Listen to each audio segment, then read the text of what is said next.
January 1907.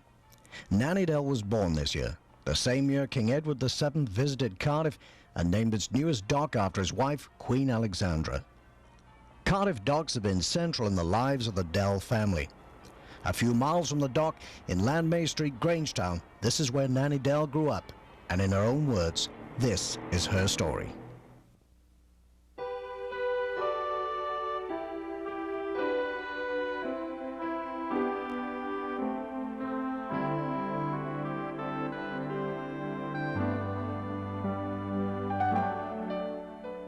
Looking back, in retrospect, I think we were brought up rather snobbish. We thought we were better than anybody else because we had this wonderful mother, because we always had everything that was homemade. It was always much better than the stuff that you could buy in the shops. But basically, we, as children, we sort of longed for the things in the baker shop sort of thing. But of course, we always had it homemade.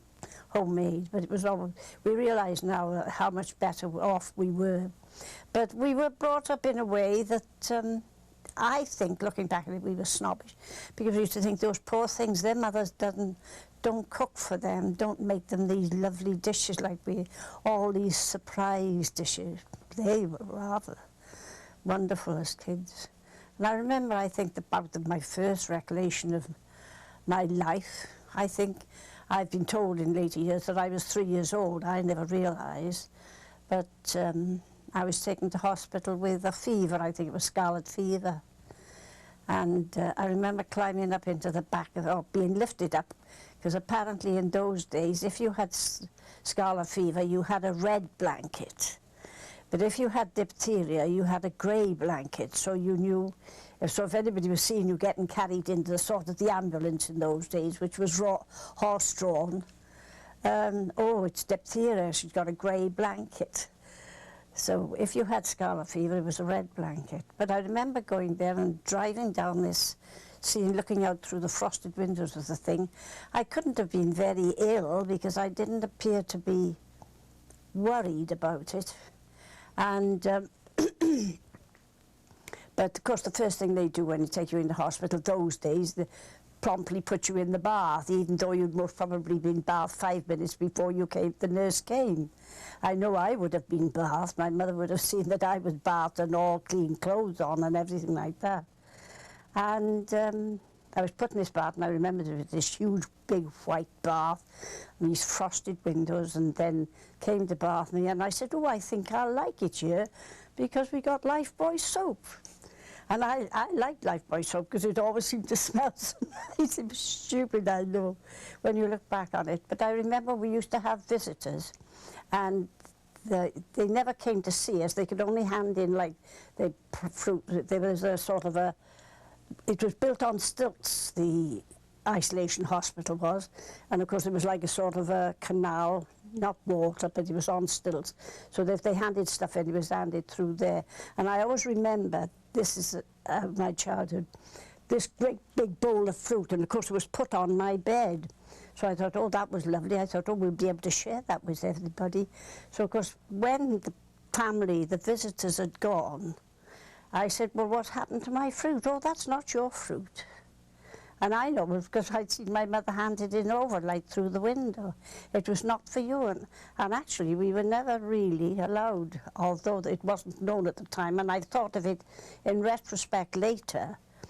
We never had it, because later on, in later years, talking to my mother about it, and I was saying, like, you know, when all the bananas and grapes, because everybody, because the family, we had lots of neighbours, and of course, naturally, if you had a child in hospital, oh, we'll give you this, take to her, take to her. And I know there was grapes and bananas, and I can almost see it now on the bed, put on because everybody was handed, it was put on their bed. But of course, it was picked it up and collected most probably and taken away. Unless, of course, they thought we most probably would gorge it and make ourselves sick or something, I don't know. But talking in later years, telling my mother about it, and saying that we were never allowed to have this fruit.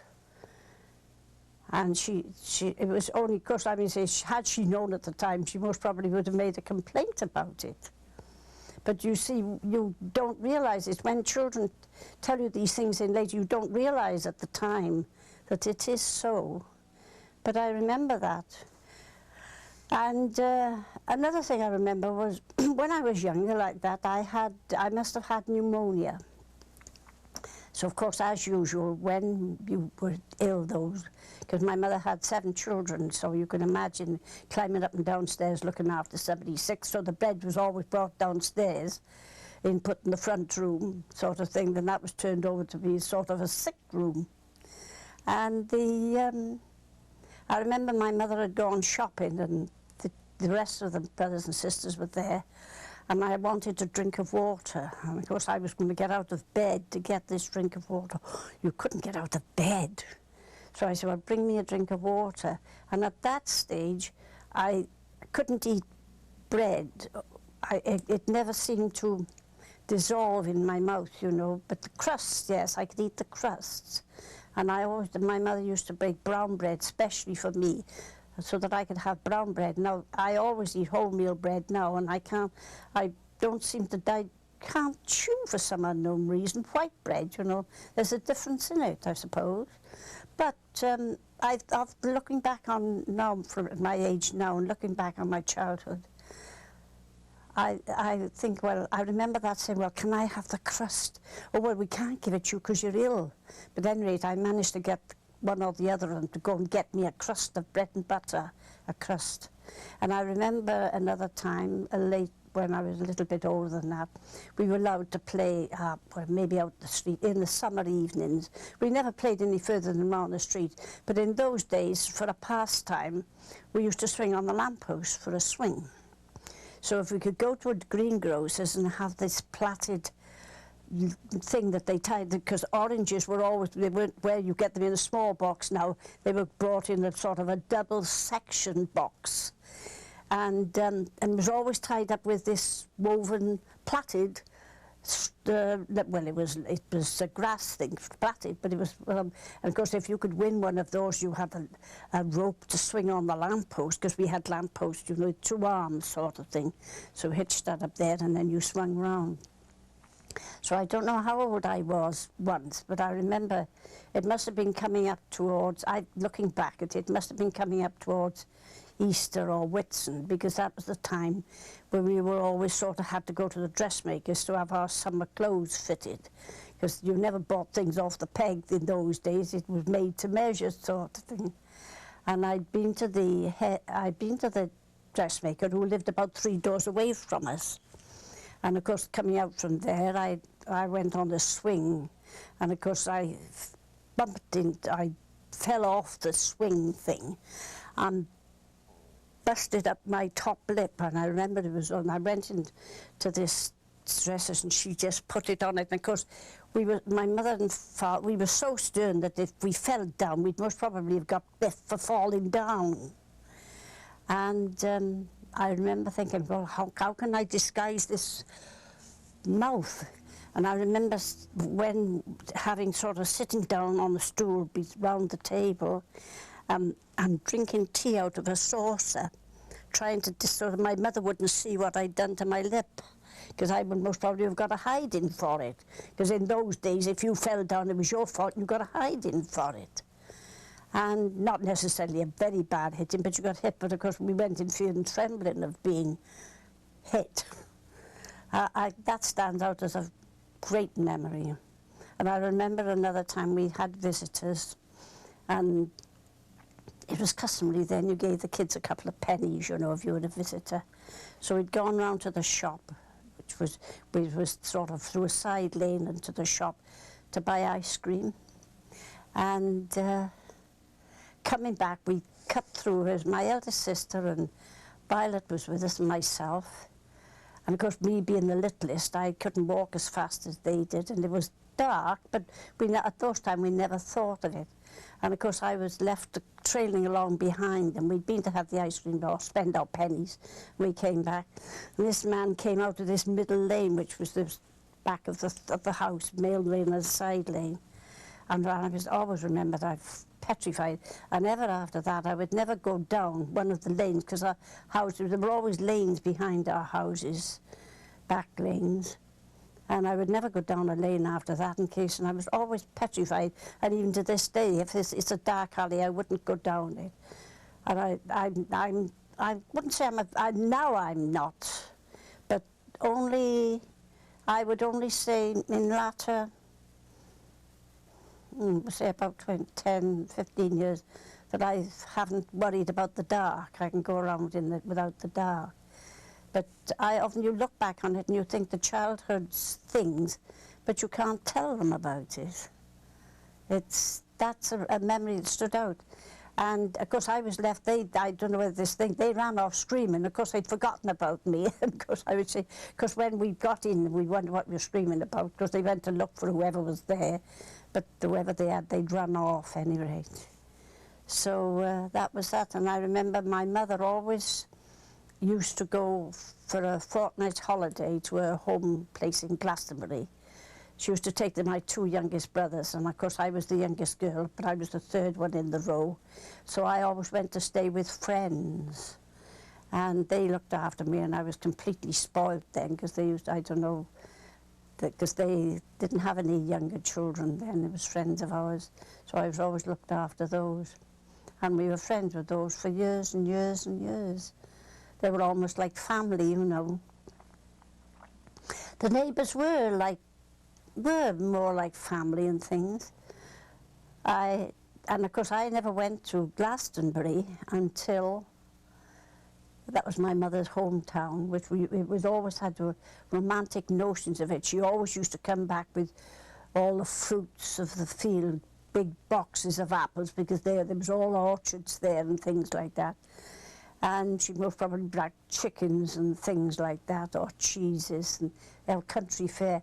But how in the name of fortune she ever carried it, looking back, because she had to travel by train from Glastonbury to Highbridge in Somerset.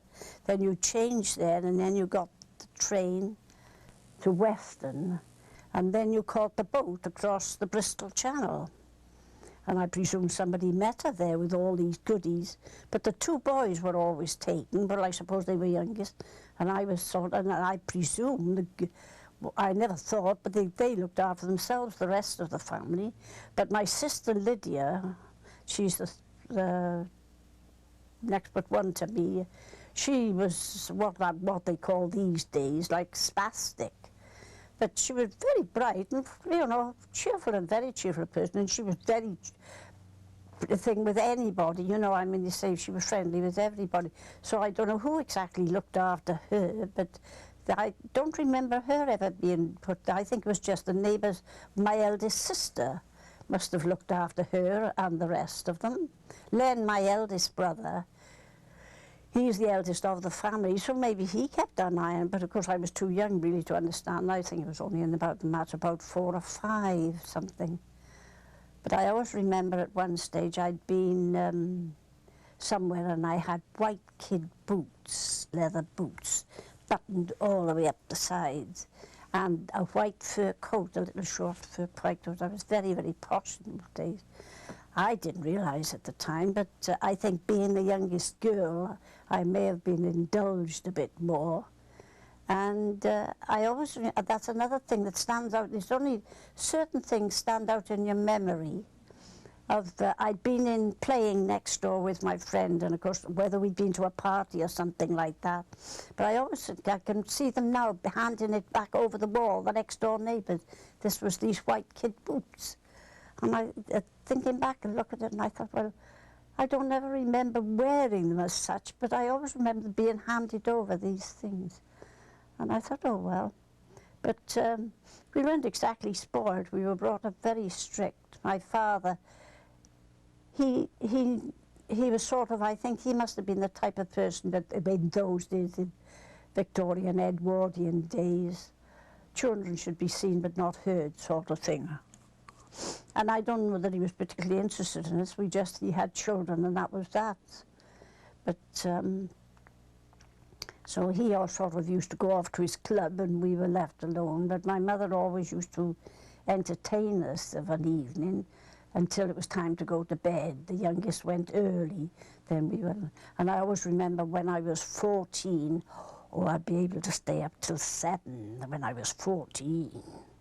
So I thought that was a grand adventure then when I was 14. But at any rate, I was packed off to bed just the same, whether I was 14 or no 14. I think we had parties, little parties, when we were very young. But after we got grown up a bit, the parties were not thought of. You went to other people's parties, sort of thing. But we didn't do a lot of entertaining at home. You could have a friend in, but only sort of visiting, and you could sort of come in and thing. But they could play in your back garden, or you could play in their back garden. But that was the extent of it, sort of thing. You didn't have, like you say, oh, somebody can come and stay the night, sort of thing, later on. We did it more right later on. And when I remember when I left school, I wanted to go to secondary school. And the headmistress at the time, I said I wanted to sit the exam. It was like what is called, it wasn't exactly the 11 plus, but it was an exam you had to sit to go to the secondary school. And of course I put my name down. I wanted to go to secondary school. And I remember going to the study of the headmistress. And she said to me, it's no use you sitting there. Your father's dying and your mother won't be able to keep you in school because you had to pay. She won't be able, so it's no use you bothering to sit the exam. And of course, at that time, I just accepted it. Okay, I can't sit now. So of course there was an exam later on where you went to sort of the technical college. But I passed the first part of it, but I didn't pass the second part. So of course I didn't go to technical college. So I thought, well, I didn't want, my mother said, oh, well, she was always brought up in gentleman's service. She always worked. She was sort of cook and things like that. She worked with very good people. Incidentally, she started work when she was 11 years old. And she went up to London from Glastonbury. Well, you can imagine it. When you see the roadways today, I often think, well, if she came back, she'd be staggered. Well, I suppose she must have gone by train, or may have been coached in those days. I have no idea. We never understood those things. We just took life day by day as it came. And she was 11, she tells us she was 11, and she went as a nursemaid to London. And I tell you she worked with, she was a nursemaid to Leslie Henson. He was an actor, you know, up in London. And the family, his family, were butchers. They had butcher shop, pork butchers and things, which of course was a very good thing if you had that. But they looked after her very, very well. And of course, she was treated like almost like their own daughter, but it was more or less a companion for Leslie Henson. And about father. so Leslie Henson, he always used to say to his father and mother, well, when I'm going to sleep, my mother's name was Emily, I'm going to sleep with Emily until I'm 21. So his father and mother said, well, if Emily doesn't mind, I see no reason why you shouldn't. And of course, looking back on it, was always a standing joke, a party piece, you said this. But it transpires that where this is my mother's story. I said, well, why did you know, did she leave it or something?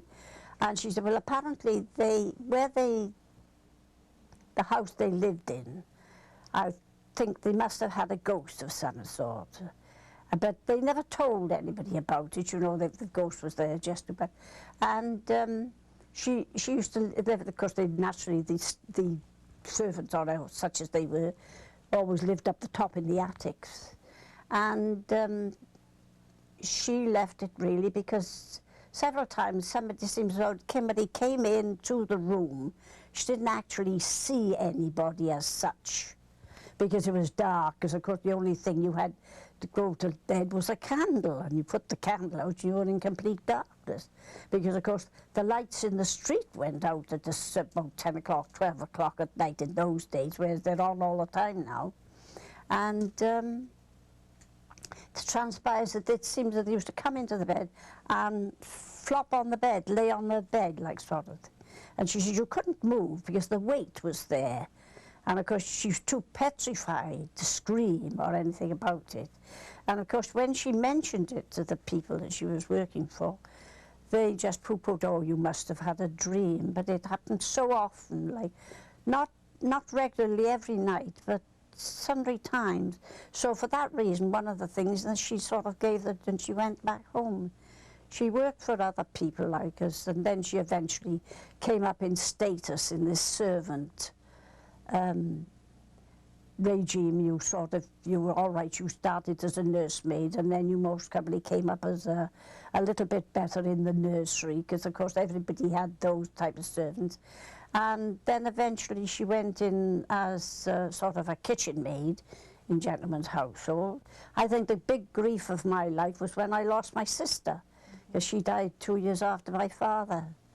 So life got more or less thing, and of course I didn't get a job.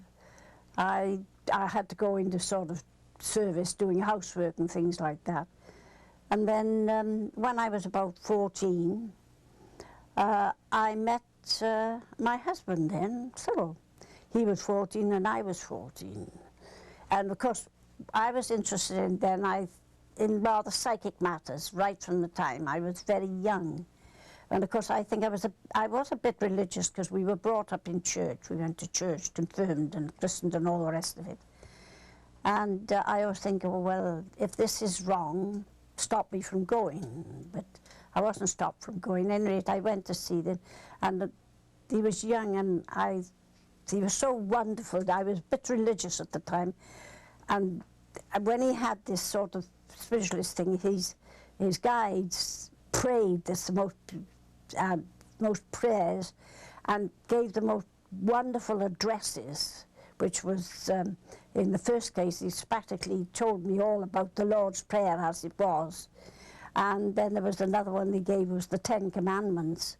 But of course it wasn't him, it was the guide sort of thing. So of course I think, well, that to me, you know, you're an impressionable age at 14. So of course I'm there, and that was that. So we sort of were friends for years. And of course I got engaged when we were about, I think I must have been about 21, 22, something. I remember my 21st birthday, I was working for somebody, and I suddenly discovered it was my 21st birthday. And of course we wasn't recognised at home, because my father had passed away, and we were literally very, well, we weren't exact. I thought we were poor in maybe material things, but not spiritually. We had lots of other blessings in that way. And I remember them giving me this linen for my bottom drawer, because in those days you got your bottom drawer together, sort of thing. You saved for that. And I met him, we were going with him, and we were engaged for years and years. He used to go to sea, and in fact he used to work in his grocery store at first, when I first met him. And I was very, very keen on him, but I don't know that he was so keen on me. But until one day we were going to a concert party, and another person said, oh, well, I want to take you to the concert party. There were several other people, and of course in that respect it made my husband then, Cyril, keen to take me. Well, you can't go with him, he's so-and-so, you know, he's not the right one for you. I'll take you. So of course I naturally, because I was keen on him, I went with him, turned the other boy down. I had lots of boyfriends sort of thing, but nothing very serious. And we got married when, after my mother died, sort of thing. We were engaged for years, and so then we suddenly decided we'd get married. And it most peculiar sort of a wedding. Well, we had this wedding, and of course Lillian, his sister, was in the Conservative Party sort of thing, and she wanted, because I was, at that time, I'd been in several competitions, speaking competitions, and of course, so if in that case, if you were some notability, you managed to get your photograph taken by them, put in the press. To me, I thought it was a lot of nonsense, but anyway, I thought, oh, well, if it pleased their family, please them, that's that. So that was that. So my husband then, he was going to sea, he was a steward at sea. So we got along, so we lived in the house where my mother was until, well, my eldest daughter was about 18, Avril was 18 months. And then we moved to Merchant Gardens, and we had 3 other children there. Well, life was, well, sort of touch and go. It was a little bit upper class in Merchant Gardens from May Street. But I think we never had the wherewithal really to keep up the standard of upper classness. But of course, to me, I always had this business of somehow or other. I was not poor, and I was definitely not a working class person. I think I must have had these stupid dreams. Where I ever got it from, but we were. Oh, if you were poor or anything like that, but you never let people know you were poor. I mean, so you always kept up the standard. That was the thing. It was that, and the children went to high school. 2 of them went to high school. You didn't go to high school. My youngest didn't go to high school, and my youngest daughter. I had 2 sons and 2 daughters. 2 daughters first, and then 2 sons. But we had a lady who used to live with us, what we called Auntie Goodin. She was wonderful. She had been a parachutist. She was one of those original people who jumped out of a balloon with a parachute. And of course, in those days, there was no protection, no helmets or anything like that. She just simply wore strong boots, skirts, not trousers, skirts, and a beret. Because we've got photographs of her somewhere. And so, of course, my 2 sons were so impressed with this that they decided they would join the parachute regiment, and which they both did.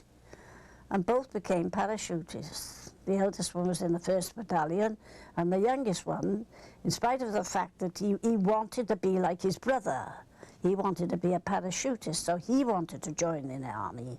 So I said to him, like I said, if you join the army, you stay there. So that was it. So I said, now look, I said to I had to go to see the sergeant. So I said to him in front of him, well, look, if you're going, you go. Mind you, he was only 16. He finished his education there. He passed the rest of it because he wanted to, it was a junior regiment, but it was the Queen's Dragoon Guards, but eventually became a parachutist. So they both became a parachutist. So they both served in the army. It wasn't national service, as national service was in those days, but they were in the army. And of course, they served out in the Far East, but it was a great education for them. In fact, I was glad in the way that they went, because my husband left me, and of course, I had to sort of look after the children and bring them up, try and keep them on the straight and narrow. So in a way, it was a blessing sort of thing that they went in the army, because they were sort of disciplined. Because I know, and they turned out better for it, because other friends of mine who didn't go on, they didn't do national service, they grew up like not necessarily bad people, but as wimps, with no background sort of thing. So I often think, well, the fact that they went in the army made men of them. So, and unfortunately, I always feel very sorry for my husband in that respect, in as much that he missed their lives, and he missed how well they turned out.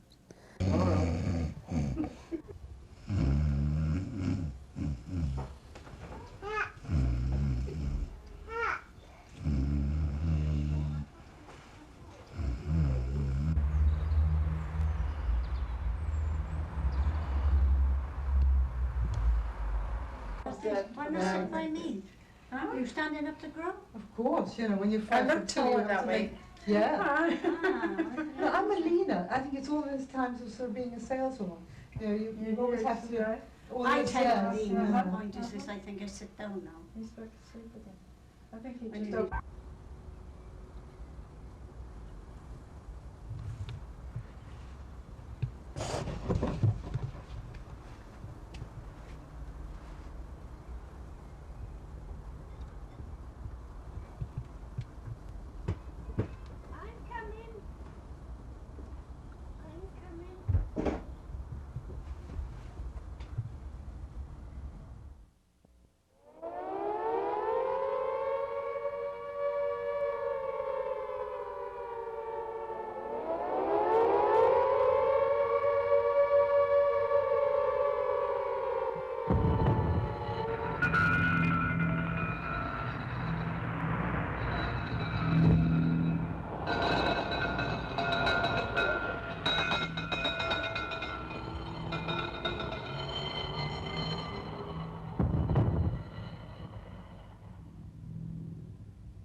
I remember when they were travelling with the war, actually the Second World War, how petrified we were at the time. We didn't know how we were going to manage.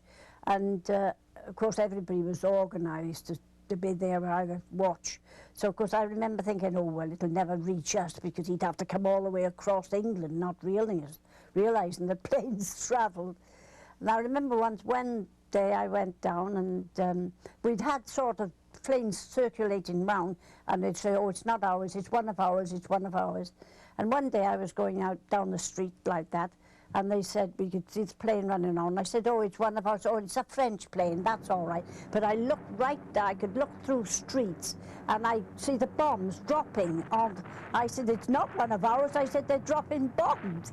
And the air raid warden said, go home, go home. And I said, I can't go home, I must go to the shop shuts at 1 o'clock, and I must get something from the shop. It was Wednesday half day.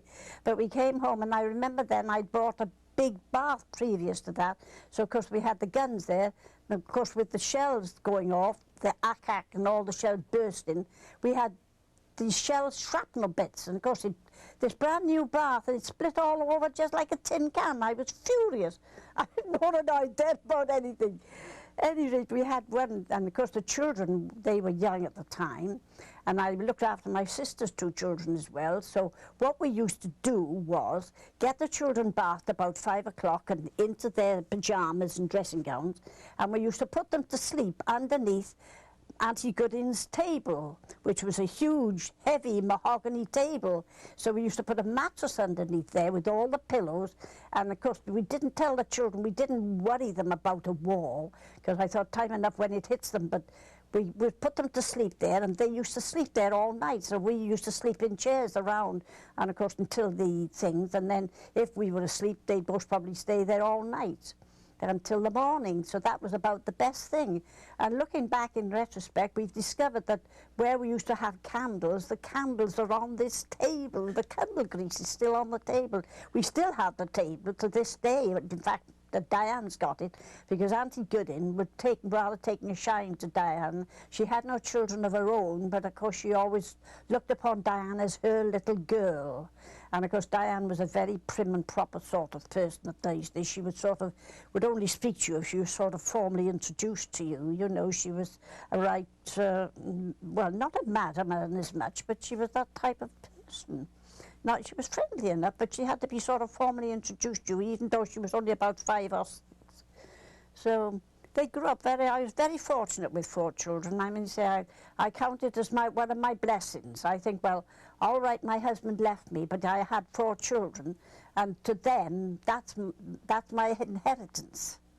My 4 children, I'm saying they're 4 very good children. 4 different personalities. They're not one the same as the other. They don't get on together, but they don't exactly fight, they hate one another, but they're so different that, you see, they all live their own lives. But they've done, considering the fact that they didn't have a great deal of help from me, apart from the fact, as my eldest daughter says, Mum, you were there. So for that, I think, oh, well, thank God for something I did right.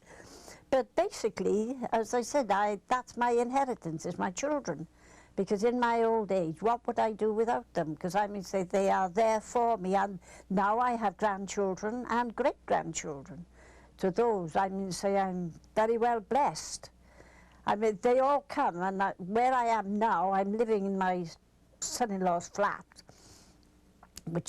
and that's a great thing. And of course, I'm surrounded by neighbours to whom I am Nan. I am Nan to everybody, and they all come to birthday time. I get the whole stack of all the neighbours. I always get either a box of chocolates or a little box, even, you know, pot of hand cream or something like that. They come to me, my neighbours round here. And I'm fortunate in as much that I go to a club and I get on very well with the neighbours there. We're all old. I think we must be all over 80 now. I don't know if there's anybody there under 80. Some of them are 96. We had one lady the other day, she passed away just before Christmas, but she was 100. And she gave a party, and she was quite agile, but she just went to bed one night and passed away in her sleep, which we thought was rather wonderful. Okay. Well, last year, for instance, I thought, oh, that's it. I'm definitely slowing down. I always were able to do things, you know, and I seem to have followed in my mother's footsteps with making jams and marmalades and pickles. It seemed as though it was a natural thing to do. As the seasons came round, I made it. But last year I wasn't ill, but I was just weary. And I thought, oh, I'm not going to be able to make the marmalade. I always get January, what I call marmalade fever in January. And I must do it. It's almost an obsession, because I start of January, the first thing I do, go to the market, have the several oranges in, and as soon as the several oranges in, that's right, I get as many pounds as I can possibly carry off thing. I start storing up the sugar before Christmas, all ready to make marmalade. I don't mind about anything else, as long as I've made the marmalade, because I like marmalade for breakfast, and I thought, wherever else I don't know, I have my own marmalade. Apart from the marmalade, how would you like the family to remember you, Nanny? Well, no, the whole thing is I would like to think that you were more or less tolerant of one another, not necessarily soppily loving, because that's unnatural, but tolerant of one another, you know, be kind to one another. And remember that if you've learned any lessons from me, I haven't taught you anything, you've had to learn them from yourself. But if you can learn from that, then you've got some jewel. I got no money to lend you, I got no possessions such are. And as I said, I've left in my will anything that I've had presents. And if the people would like to take them back and thank them for having it sort of thing, there's only a little bit of a will, there's nothing there. And I would, without question, I want my body given for science. That is to be able to, there's no question about it, and don't get sentimental about it, because I'm not. Because as far as I always wanted to be a nurse, but I was never, my mother, oh, you couldn't do that, you'd never be strong enough. But I've done lots of things that needed more than just nursing strength, so I think I could have done, but still, my one regret was that I wasn't a nurse, and that I never learned to drive a car. Although I had been given the opportunity, but it wasn't appropriate, the person who was going to teach me, so that went by the board. Because I often think in my old age now, I think, oh, if I had a car, I could take my friends for a little ride, you know, but not so bad. But anyway, that's what I was liking to do, and I'll have a jolly good drink, a nice thing like that. I'll be there, don't worry. We'll be there, hanging around the corner. If I start squeezing you getting you all to your shoulders, massaging your shoulders, you know it's me, I'll be there. I often think that, anyway. I think if I leave anything, is what I inherited from my mother. My father was a gardener, my mother was a gardener, she loved a garden, and my mother was a cook. We were all interested. I inherited that, because I was about really the only girl, because I lost my eldest sister, my second sister, and the other one was able. But the others, I've inherited that from her. And my grandchildren have inherited it from me. I haven't exactly taught them, they've just inherited it. So that it was one of the gifts, not actually given, inherited. And I'm pleased that that's what made my life happy, because I'm so thrilled that at least they learned to cook and they got a thing for gardening. We're not brilliant gardeners, we know half the time we don't know, but Zanny is interested because she's interested in herbs, and I can imagine if my mother was behind her, she would adore it, you know, to think that they love this garden, because I think if my mother's in there's such a thing as a heaven, she's got this little garden of her own with all these lovely pansies.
Housewife's secret weapon wins war.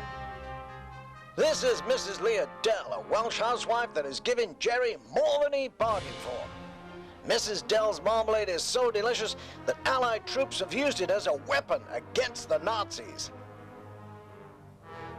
Allied planes dropped thousands of jars upon the Germans, so that Jerry would become addicted to the taste of it. Even Allied airmen couldn't resist having just a few mouthfuls as they dropped their loads of succulent Seville marmalade. The Allied plan was devious. As troops landed on D-Day, the supply of marmalade to Jerry was cut off. The effect was devastating. Without their marmalade fix, these nasty Nazis had no stomach for the fight, so they surrendered in their thousands. But they had to sit down before any more was given to them. But don't worry, our lads are getting plenty of the stuff. Large floating marmalade pots are being filled up with Nanny Dell's secret ingredient right off the French coast. No wonder the Krauts are licked. They can't cook like our cooks can. Don't worry, Mrs. Dell is keeping the recipe a tightly guarded secret.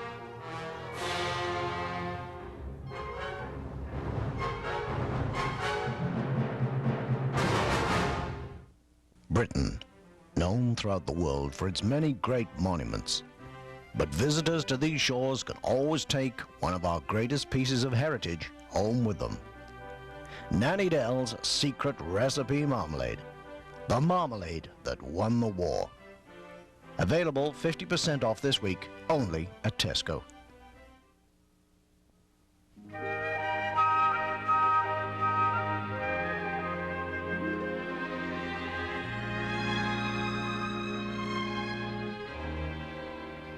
There'll be bluebirds over the white cliffs of Dover tomorrow. Just you wait and see. There'll be love and laughter and peace ever after tomorrow, when the world is free. The shepherd will tend his sheep, the valley will bloom again, and Jimmy will go to sleep in his own little room again. There'll be bluebirds over the white cliffs of Dover tomorrow.